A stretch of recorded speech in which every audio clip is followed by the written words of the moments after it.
तीन समान घनों को परस्पर किनारे पर रखकर जोड़ा गया है।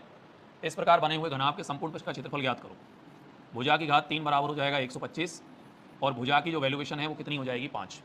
अब समझदारी की बात यह है कि आपको 3 बराबर बराबर के घन आपको बनाने हैं। बहुत ध्यान से समझना, मैं कोशिश करूंगा कि आपको बना के दिखा पाऊँ, प्रयास मेरा रहेगा। बाकी थोड़ी बहुत अगर कमी रहती है तो उसको आप नेगलेक्ट करने का प्रयास करना, वैसे तो रहेगी नहीं। देखो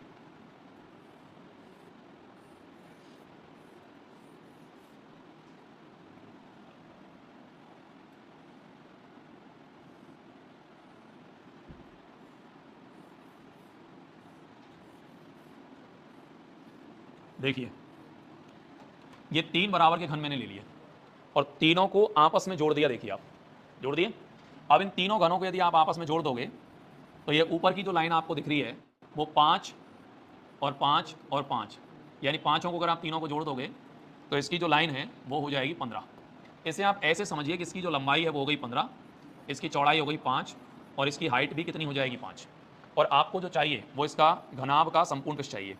तो आप तो जानते हैं घनाभ का संपूर्ण पृष्ठ क्या होता है, 2 गुणा लंबाई गुणा चौड़ाई। लंबाई गुणा चौड़ाई यानी 15 5 75, चौड़ाई गुणा ऊंचाई यानी 25, प्लस लगा के 15 5 75।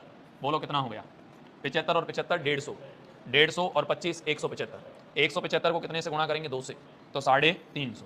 तो आप लोग कह सकते हैं घनाभ का जो आयतन है मतलब क्षेत्रफल है वो कितना हो जाएगा, 350।